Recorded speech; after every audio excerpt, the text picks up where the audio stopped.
कोई तुमसे कहे गुरु जी कैसी बात करते हो, क्या अपने रिश्तेदार को गुरु बना? क्यों नहीं? माता देवहूति ने अपने पुत्र बेटा कपिल महाराज को अपना गुरु बनाया था। और कपिल महाराज ने अपनी मां को ज्ञान दिया था, मां बुढ़ापे में आंखों से अगर दिखना बंद हो जाए तो इन आंखों से ना देखते हुए भीतर की आंख से अंदर बैठे हुए परमात्मा को देखना चालू कर देना। ये कपिल महाराज बोले। कपिल देव महाराज ने कहा अपनी माता देवहूति से, मां बुढ़ापे में अगर सुनना बंद हो जाए, इंद्रियां काम करना बंद कर दे, तो अपने भीतर की आवाज सुनना प्रारंभ कर। कपिल देव महाराज ने कहा, मां अपने भीतर की आवाज सुन। रावण इंद्र को संयम में कर लिया था। रावण ने इंद्र को अपने संयम में कर लिया था। रावण ने इंद्र को अपने वश में कर लिया था। रावण ने 33 कोटि देवताओं को अपने वश में कर लिया था। रावण ने पूरे संसार को अपने वश में कर लिया था। केवल रावण एक चीज वश में नहीं कर पाया था, वो खुद की इंद्रियां थी, जिसको रावण ने वश में नहीं करा था। इंद्र को वश में करना सरल है, पर इंद्रियों को वश में करना कठिन है। ये इंद्रियां बड़ी विचित्र है। कल एक व्यक्ति को आवाज सुनाई नहीं दे रही होगी, तो वो वहां खड़ा होके आवाज लगाने लगा, नाचने लगा। तो एक खड़े होके उसको देखने लगा, दूसरा खड़ा होकर उसको देखने लगा, तीसरा खड़ा होकर उसको देखने लगा, चौथा खड़ा होकर उसको देखने लगा। थोड़ी देर बाद देखा तो पूरा पंडाल उसको देखने लगा। फिर मालूम पड़े ये भी देखने लगे, फिर मालूम पड़े उधर के भी देखने लगे। फिर उधर कोई चिल्लाया, वो नाच रहा था, पुलिस वाले उसको बिठा रहे थे, काय को नाच रहा है भैया, कथा चल रही है, जब नाचने का समय आए तब नाचना। वो तो नाचने लगा तो उधर के लोग खड़े हो गए, फिर इधर के लोग उधर देखने लगे, फिर उधर के उधर देखने लगे। जरा विचार करो, अपनी इंद्रियां, ये नेत्र, ये जिह्वा, ये श्रवण, ये मन, अपनी इंद्रियां अपने संयम में नहीं हो पा रही, तो हम परमात्मा को कैसे देख पाएंगे? रावण इंद्र को अपने काबू में कर लेता, अपने कब्जे में।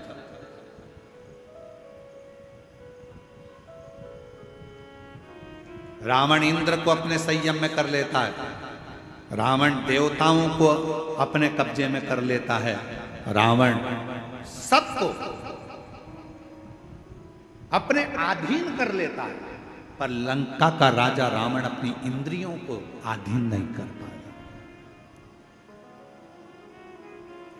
जानकी जी को देखा, इंद्रियां बिगड़ गई, लेकर आ गए।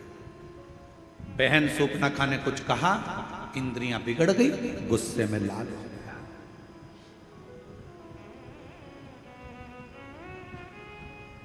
इन इंद्रियों को साधना कितना कठिन है।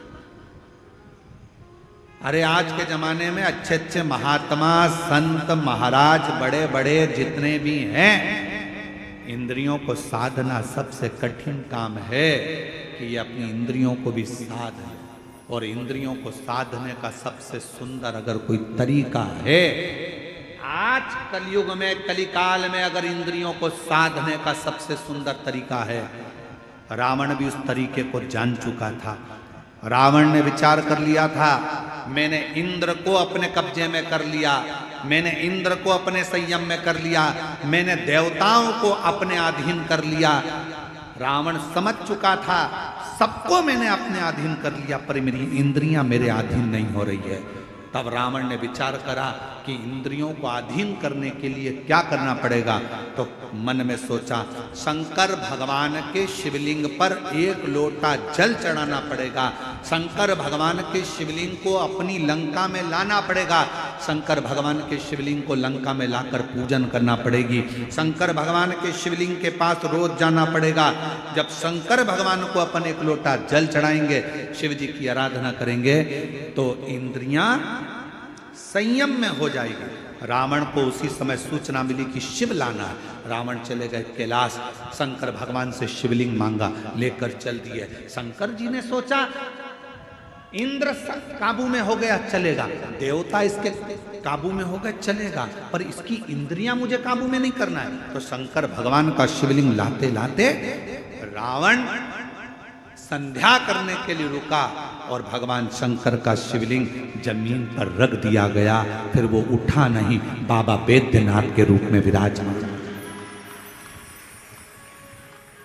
आज बाबा धाम के रूप में, बाबा वैद्यनाथ जी के रूप में विराजमान।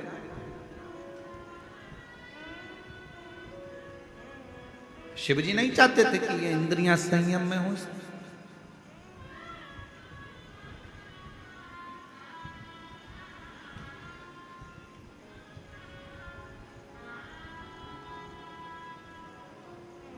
महाराज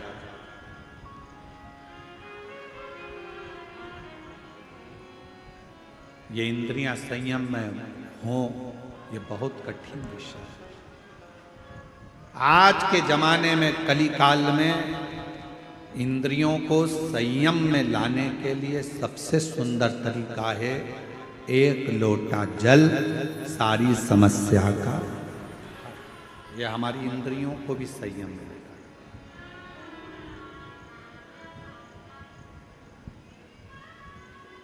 यह हमारी इंद्रियों को संयमित कर लेता। और जब हमारी इंद्रियां संयमित हो जाती हैं, जब हमारी इंद्रियों को संयम मिल जाता है, तो फिर ये जीव आप रूप अपने आप शिव की ओर दौड़ पड़ता, शंकर की ओर। और महाराज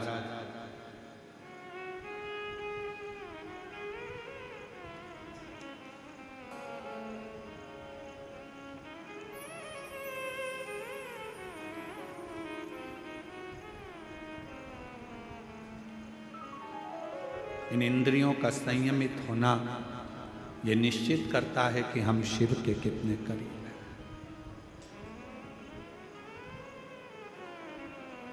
जो रावण नहीं कर पाया, सोने की लंका बनाना रावण के लिए सरल था।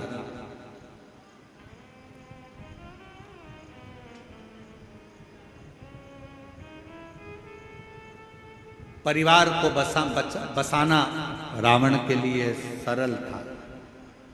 कुटुंब कबीले में रहना रावण के लिए सरल था। मां जानकी का हरण करना रावण के लिए सरल था। सामने राम जी थे, उनसे युद्ध करना रावण के लिए सरल था। पर रावण के लिए सबसे कठिन काम एक था, शंकर भगवान के शिवलिंग की आराधना अपनी इंद्रियों को संयमित कर कर करना। ये रावण के लिए कठिन विषय है। और मेरी जीजियों, मेरे जीजाओं, मेरी बेटियों, मेरे बेटाओं, मेरी माताओं, मेरे बुजुर्ग माता पिता तुल्य, मेरे भाई बंधु जितने भी यहाँ बैठे हैं, आपसे निवेदन करूंगा, आप अगर रोज शंकर जी के मंदिर में एक लोटा जल चढ़ाने जा रहे हो, समझ लेना कि आपने रावण को तो एक कोने में रख दिया, आपने अपनी इंद्रियों को शिव में लगाकर रखा है, शंकर की आराधना में। आप लंकापति रावण को एक और रख दिए। प्रतिदिन शिवालय में जाना, प्रतिदिन शंकर की आराधना करना, प्रतिदिन शंकर पर एक लोटा जल अपनी इंद्रियों को वश में। घर के लोग कह रहे हैं, अरे आज तो तुम्हारे पास में आज टाइम नहीं है, मत जाना, आज मंदिर मत जाना, मंदिर मत जाना। फिर भी लोटा भर के जल भरी, इतनी देर में सारा घर का काम हो, उतनी देर में बाजू में पहुंच गई, जल चढ़ा के वापिस आ गई। मैं तो आ गई, मंदिर से होके आ गई। मन शिव की ओर आसक्त कर।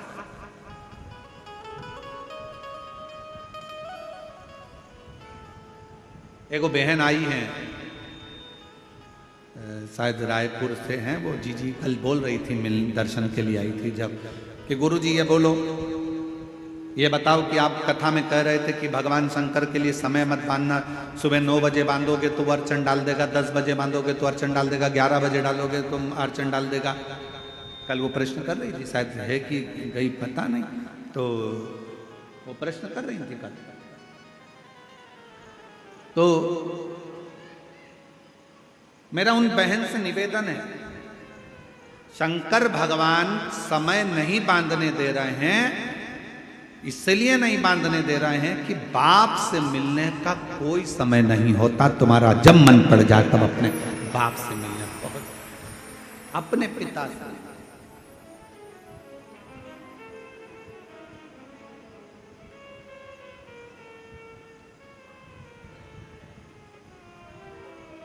जब तुम्हारा दिल करे, जब तुम्हारा चित्त करे।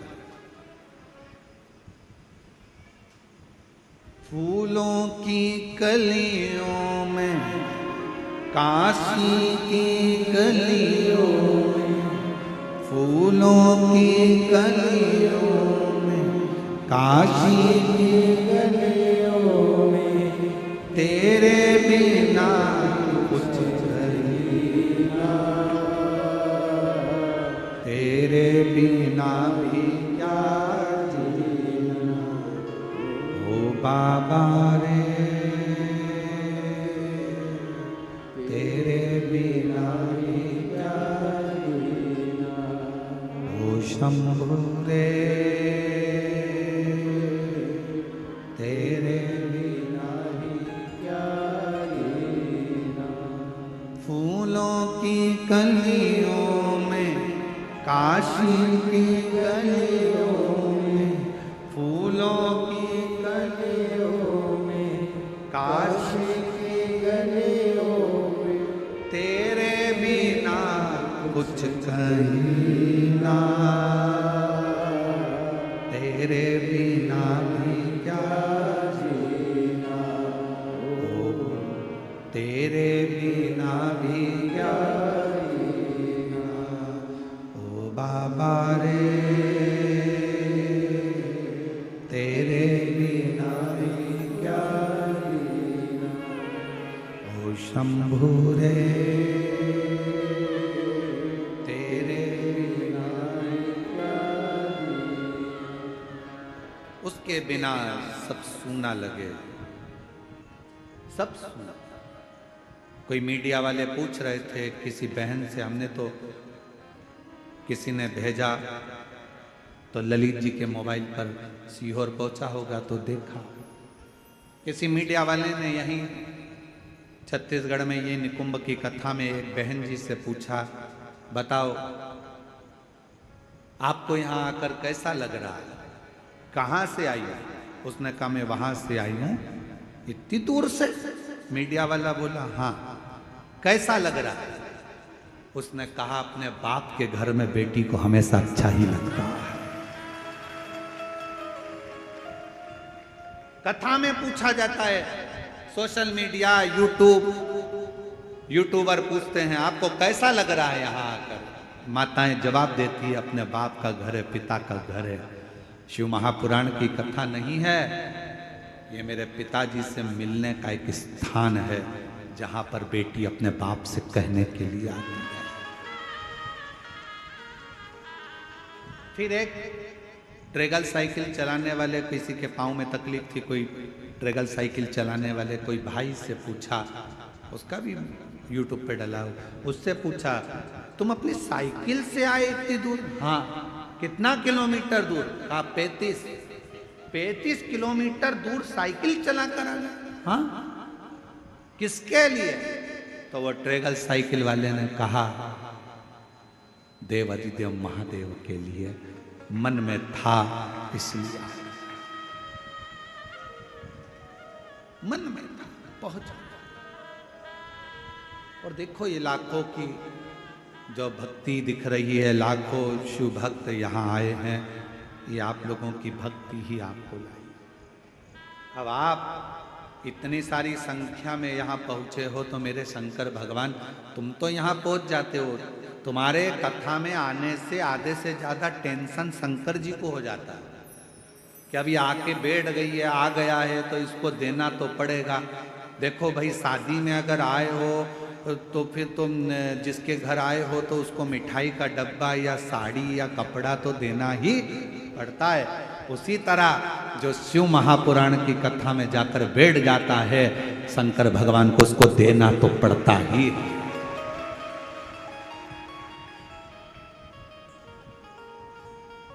देना पड़ेगा उसको। आपके घर आइए, दामाद आया है, बेटी आई है, भांजा भांजी आए, देव। और खाली ना जाता कोई दर से तुम्हारे, खाली न जाता कोई दर से तुम्हारे, मैं भी खड़ी हूँ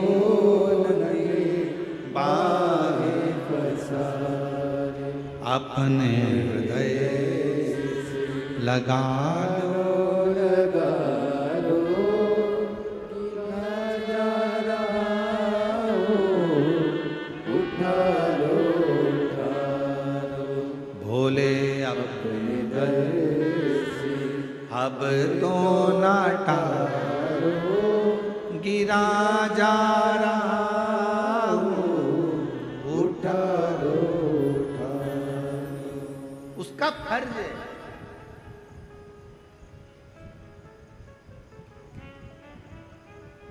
कितना एक संत ने कहा, हमने किसी के मुख से सुना,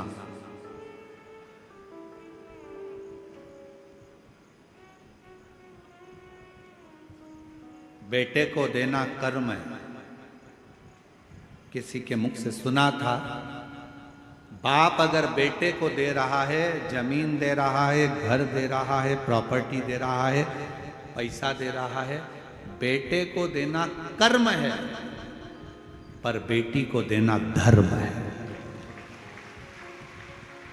अगर बेटे को दे रहा है तो वो अपना कर्म कर रहा है। जो पिताजी दादाजी कर कर गए, जमीन अपने को देगा, अपन अपने औलाद को देगा। पर बेटी को अगर कोई बाप दे रहा है तो वो कर्म नहीं कर रहा, वो धर्म कर रहा है। अपनी बेटी को देकर अपने हाथों से पुण्य कर कर आगे बढ़ रहा है, धर्म। इसलिए शायद मेरे भोले बाबा भी यही क्रम करते हैं। इतनी सारी मेरी जीजियां आती हैं ना, बेटियां, तो उनको देकर धर्म उत्पन्न कर लेते हैं। ये देना मेरा धर्म है, आया है, खाली ना चले जाए, इसकी झोली भरना, इसको खुशियां देना, इसको प्रदान करना, आया है।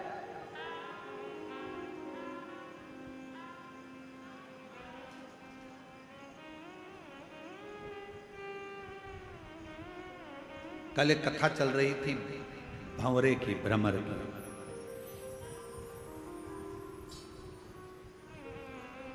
शिव जी ने पार्वती जी से पूछा था कि बचपन में मैंने तुम्हारे पास में मधुमक्खी भेजी थी, भंवरा भेजा था,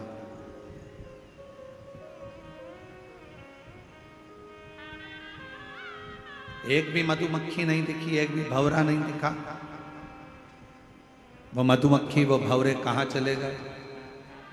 पार्वती जी मुस्कुराती रहीं और शिव जी की ओर देखकर कहती रहीं कि प्रभु, जितनी मधुमक्खी आती थी मेरी तप साधना में,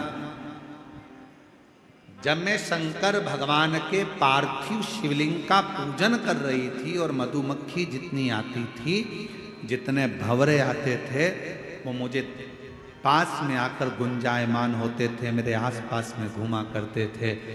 पार्वती जी कहती हैं, मैंने उन सबको अपने में समाहित कर लिया, सबको अपने में समाहित।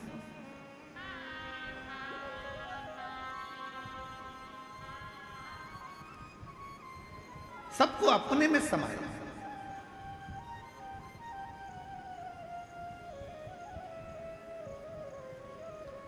और कलयुग का सबसे बड़ा एक फल है, जितने शिव भक्त शिव महापुराण की कथा सुन रहे हो, जितने आस्था चैनल पर सुने, फेसबुक यूट्यूब पर सुने, मोबाइल पर सुने, चाहे कथा के पंडाल में सुन रहे हो, चाहे आस्था चैनल पर सुन रहे हो, सुन लेना, कलयुग का सबसे बड़ा एक फल है, जो ना सतयुग में था, न त्रेता में था, न द्वापर में था। वो फल कलयुग को मिला। कौन सा फल है? जो सतयुग में नहीं मिला, न त्रेता में मिला, न द्वापर में मिला, कलयुग में वो फल भगवान शंकर ने कलिकाल के मनुष्यों को दिया है। एक अलग से ऑफर, एक अलग से फल मेरे शंकर जी ने कलयुग को दिया। कौन सा फल? कलयुग का सबसे बड़ा फल है, अगर कोई भगवान के नाम को जप रहा है, राम नाम, कृष्ण नाम, शिव नाम को जप रहा है, कोई दत्त नाम, कोई देवी नाम, कोई आराधना, किसी भी देवता का नाम अगर कोई जप रहा है, मात्र जप रहा है, कलयुग में सबसे बड़ा फल है। अगर मंत्र जाप करने वाले का, नाम जाप करने वाले का भी कभी दर्शन हो जाएगा कलयुग में, तो उसका भी उद्धार हो जाएगा। यह कलयुग के लोगों के लिए है। सतयुग में नहीं था ऐसा, त्रेता में नहीं था, द्वापर में नहीं था। कलयुग में तुलसी बाबा ने लिख दिया, कलयुग केवल नाम आधारा। नाम जितना जपोगे, भगवान को जितना भजोगे, जितना नाम का स्मरण करोगे, उतना उतना संसार का भी कल्याण होगा और अपना भी कल्याण। जग का भी कल्याण हो रहा है और अपना भी कल्याण।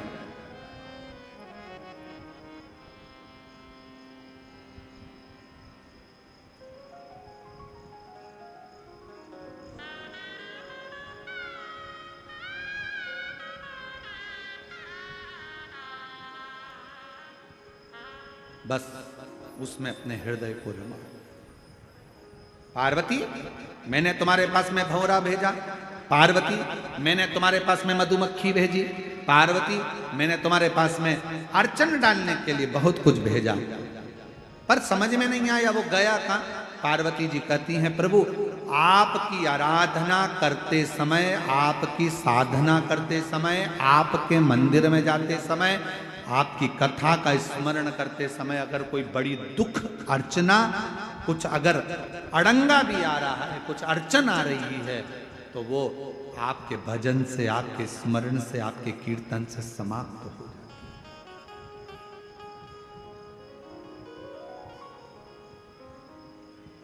केवल आपके एक मंत्र उच्चारण से समाप्त हो जाता। इसलिए कलिकाल में नाम की बड़ी महत्वता है। श्री शिवाय नमस्तुभ्यं, श्री शिवाय। सब बोलो, सब पूरे पंडालों से आवाज आना चाहिए। जो लोग रोड पर बैठे हैं उनकी भी, जो बाहर बैठे हैं उनकी भी, और जो सामने बिल्डिंग पर चढ़े बैठे हैं उनकी भी, और जो गाड़ियों पर चढ़ चढ़ कर बैठे हैं उनकी भी आवाज यहां तक पहुंचना चाहिए।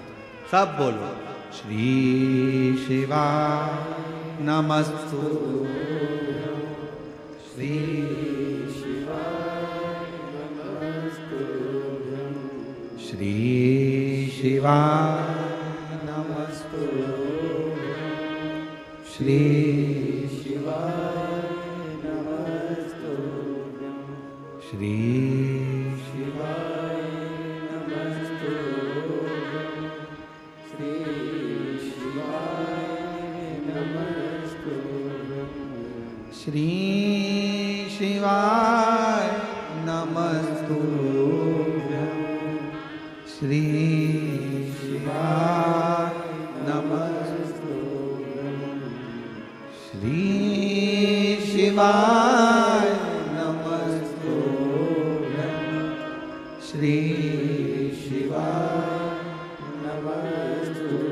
नमस्तुभ्यं, श्री शिवाय नमस्तुभ्यं, श्री शिवाय नमस्तुभ्यं। आप उच्चारण करें। कलिकाल में मंत्र, शिव महापुराण तो यहां तक कहती है कि शिव कथा सुनकर जाने वाला व्यक्ति जिस रास्ते से निकल कर जाता है, जिस गांव में जाता है, उस गांव में अगर कोई जवानी में, कुंवारे में, अधोगति में, एक्सीडेंट में या कोई बीमारी में कोई मर भी गया होता है, तो मात्र उसके शरीर की छू कर जाने वाली हवा उन जीवों का भी कल्याण कर देती है। इतना शिव महापुराण है।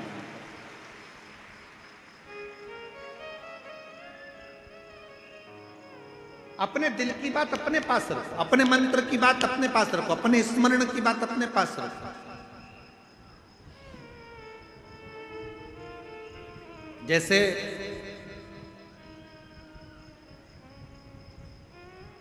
आज के जमाने में साइबर क्राइम ज्यादा हो रहा है,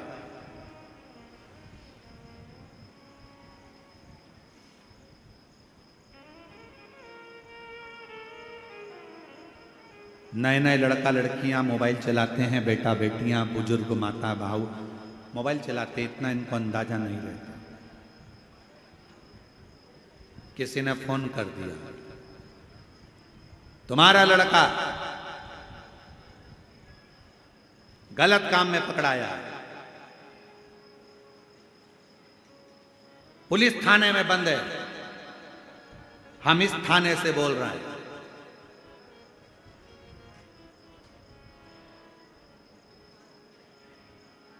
अगर लड़के को छुड़ाना है तो ऐसा करना पड़ेगा। तुम्हारे मोबाइल पर एक ओटीपी आएगा, वो ओटीपी नंबर बताओ, फिर तुम्हारे पास ये पहुंचेगा, ये बताओ। हाथ जोड़ कर कह देना, भैया ना तो मैं ओटीपी बताऊंगी और ना नंबर बताऊंगी। वो थाने वालों से निवेदन है कि हमारे गांव के थाने वाले को फोन करें और हमारे गांव के थाने वाले हमसे आकर मिले, तब ओटीपी बताऊंगी, नहीं तो बताऊंगी। क्यों फंसे हम किसी साइबर क्राइम के अंतर्गत? अपने मोबाइल में कितनी भी बातें हो, अपने मोबाइल में कितना भी ओटीपी आए, कोई तुमसे पासवर्ड पूछे, मैंने ये नंबर भेजा है, इसका पासवर्ड बताओ, ये बताओ, वो बताओ, कुछ नहीं बताए, कह देना सीओर वाला महाराज ने मना करा है। अपने दिल की बात और अपने पासवर्ड या ओटीपी नंबर या अपने मोबाइल का कोई पर्सनल नंबर या पर्सनल चीजें हम किसी को नहीं बताते, चाहे वो कोई मत बताओ, अपने पास रखो। लाखों रुपए लोगों के जा रहे हैं, करोड़ों रुपए लोगों के समाप्त हो जा रहे हैं, बैंक खाली हो जाते हैं, तब रोता है मेरा लड़का मेरी लड़की। आखिरी में फिर विचार करता मर जाऊं तो अच्छा, क्योंकि प्रेशर इतना होता है कि मरने का साधन ढूंढता है। क्यों मरना, इसलिए ना अपना ओटीपी बताओ, ना अपना पासवर्ड बताओ और ना ही अपनी ऑनलाइन लिंक कुछ भी है ना बताओ, कुछ नहीं बोल सकते। आप तो कह दो हमारे मन की बात और हमारे मोबाइल की बात हम किसी को नहीं कहते। हर किसी व्यक्ति से मोबाइल पर चैटिंग भी मत करो। आज के समय में बहुत चैटिंग का बड़ा लफड़ा हो गया। काय को फालतू की चैटिंग करना, चैटिंग करना है तो बैठा है ना, एक बैठा है, कौन, अरे बोलो तो जमके, देव अधिदेव, एक बैठा है। आप चैटिंग करना चाहते हो तो हम उसका नंबर दे देते हैं। वैसे पहले देखे गए हैं एक बार, है आप लोगों के पास? अरे बोलो तो जमके, शिव जी का नंबर है ना अपने पास में, तो लिख लो, मोबाइल में लिखो जल्दी से। शंकर जी का एक नंबर है, लिखो। जिसको भी चैटिंग करना है फ्री रहा करो तो चैटिंग कर लिया करो, जब मन ना लगे तो चैटिंग कर लिया करो। एक ही नंबर है, श्री शिवाय नमस्तुभ्यं, श्री शिवाय नमस्तुभ्यं। कभी कभी ये नंबर नहीं लगे तो दूसरा नंबर भी है, कभी कभी बिजी आ जाए, मान लो लाइन पे नहीं हो तो दूसरा नंबर भी लिखो। ओम नमः शिवाय, ओम नमः शिवाय। और मान लो ये भी बिजी आ गया, नहीं उठा पाए तो फिर एक नंबर टोल फ्री, फिर एक नंबर आया टोल फ्री नंबर, हर हर महादेव शंभो काशी विश्वनाथ शंभो, हर हर महादेव शंभो काशी विश्वनाथ गंगे, हर हर महादेव शंभो काशी विश्वनाथ शंभो, हर हर महादेव शंभो काशी विश्वनाथ शंभो, काशी विश्वनाथ शंभो, काशी विश्वनाथ शंभो काशी विश्वनाथ शंभो काशी विश्वनाथ शंभो हरि हरि महादेव शंभो काशी विश्वनाथ शंभो हरि हरि महादेव शंभो काशी विश्वनाथ शंभो काशी विश्वनाथ शंभो काशी विश्वनाथ शंभो काशी अमरनाथ शंभो हर हर महादेव शंभो काशी विश्वनाथ शंभो हरि हरि महादेव शंभो काशी विश्वनाथ शंभो हरि हरि महादेव शंभो काशी विश्वनाथ शंभो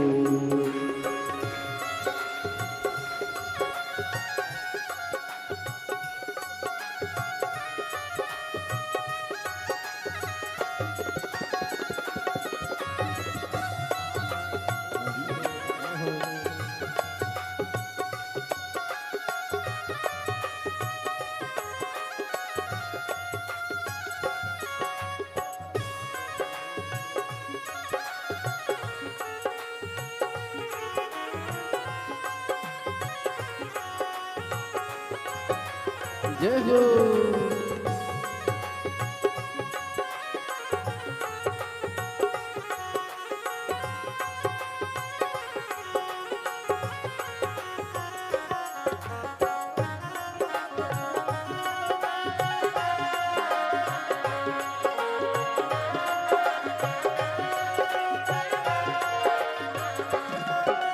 नमो निरंजन निराकार साकार बने हरिदंगा साकार बने हरिदंगा साकार बने हरिदंगा नमो निरंजन निराकार साकार बने हरिदंगा साकार बने हरिदंगा कलित कपूल भाल और राजत पिए हाल हलिभंगा हरि हरि महादेव शंभो काशी विश्वनाथ गंगे हरि हरि महादेव शंभो काशी विश्वनाथ गंगे काशी विश्वनाथ गंगे काशी विश्वनाथ गंगे हरि हरि महादेव शंभो काशी विश्वनाथ गंगे हरि हरि महादेव शंभो काशी विश्वनाथ गंगे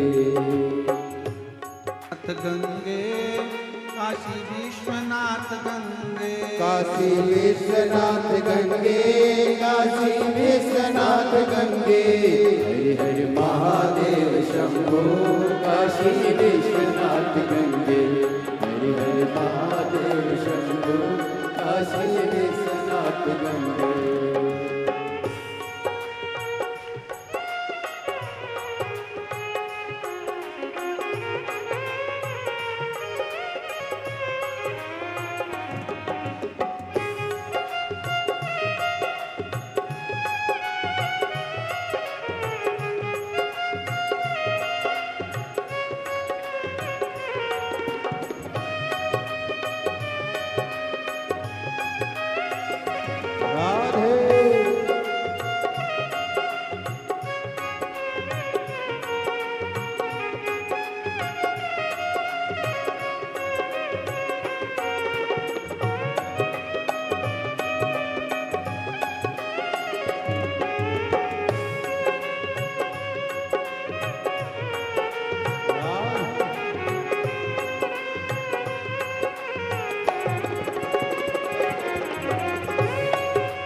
जटन बीच में गंगा नाचे नाचत भुजंग भुजंगा, नाचत भुजंग भुजंगा, ओ नाचत भुजंग भुजंगा।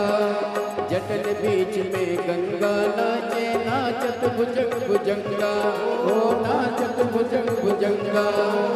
अपनी धुन में गणपति नाचे नाचे रिद्धि सिद्धि संगा, ओ नाचे रिद्धि सिद्धि संगा, ओ नाचे रिद्धि सिद्धि संगा। हरि हरि महादेव शंभु काशी विश्वनाथ गंगे, हरि हरि महादेव शंभु काशी विश्वनाथ संगे। काशी विश्वनाथ गंगे सदा शिव पार्वती संगे, काशी विश्वनाथ गंगे सदा शिव पार्वती संगे। हर हर महादेव शंभु काशी विश्वनाथ शंभु, हर हर महादेव शंभु काशी विश्वनाथ गंगे।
डमरू बाजे गावत ताल तरंगा, ओ गावत ताल तरंगा, ओ गावत ताल तरंगा।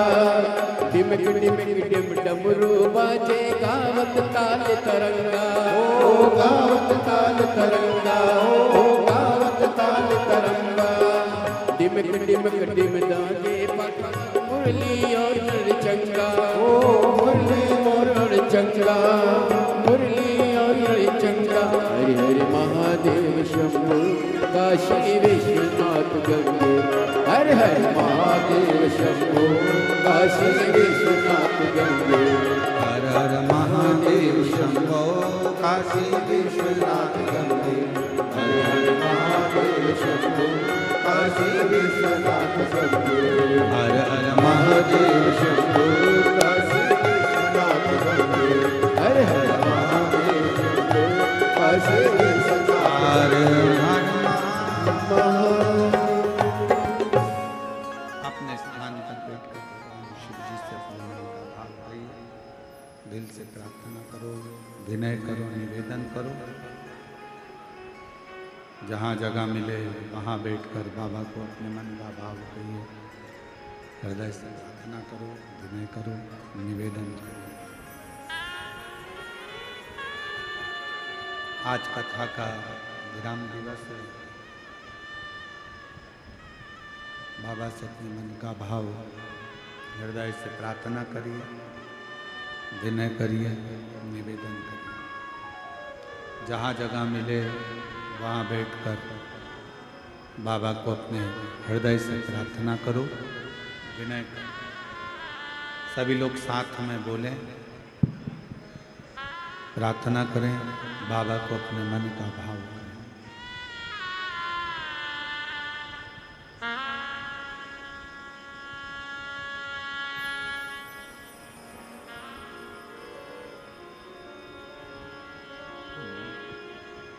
श्री शिवाय नमस्तु। श्री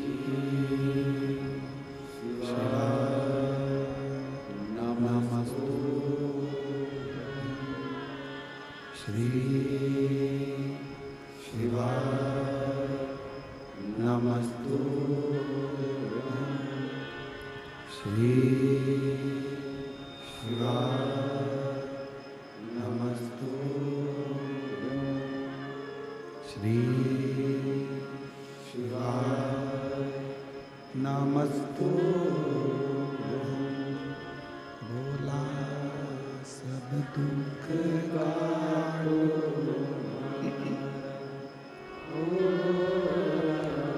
सब दुख काटो शिव शंकर जप तेरी माला भोले बाबा जप तेरी माला भोला सब दुख काटो ओ भोला सब दुख काटो देश मंगल मंगलकारी देश मंगल मंगलकारी शमशान वासी हमारा शमशान वासी ओ भोला सब दुख काटो ओ भोला सब दुख काटो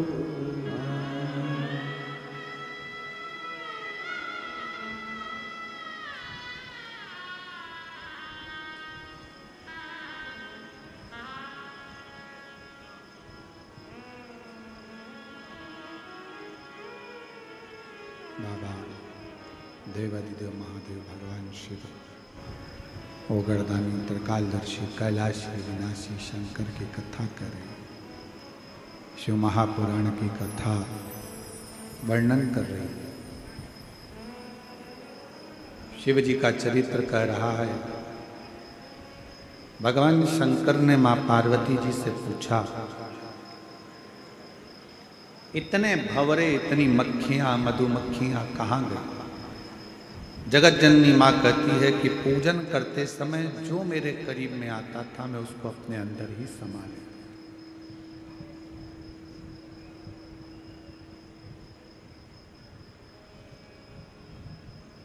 कितना सुंदर कहा है कि पूजन करने जब बैठो, आराधना करने बैठो, पूजन करने बैठो, साधना करने बैठो, भजन करने बैठो, आसपास में कोई क्या बोल रहा है, क्या कर रहा है, क्या कह रहा है, उससे मतलब नहीं। आप अपनी साधना में मन लगाएं।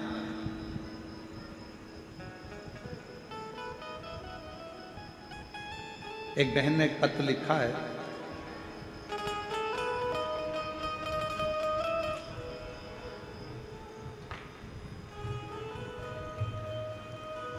इंदिरा निर्मलकर, मेरे पति नीलकमल निर्मलकर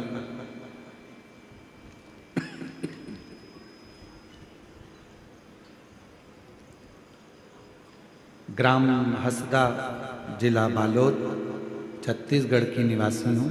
मेरा मोबाइल नंबर ये है। मेरी शादी को 10 साल हो गए थे, मेरा कोई संतान नहीं था। डॉक्टरों को बहुत दिखाती लेकिन कुछ भी परिणाम नहीं निकलता। फिर मुझे मेरी दीदी ने बताया कि टीवी पर शिव महापुराण की कथा आती है। सीहोर जिले के रहने वाले पंडित प्रदीप मिश्रा जी कथा करते हैं, उसको सुनना प्रारंभ करा। परेशानियां इतनी थी, बाबा को छोड़ दी। टीवी पर आपकी कथा सुनी, उसमें कहीं बैठी हों तो एक बेलपत्र लेने के लिए आ सकती हैं।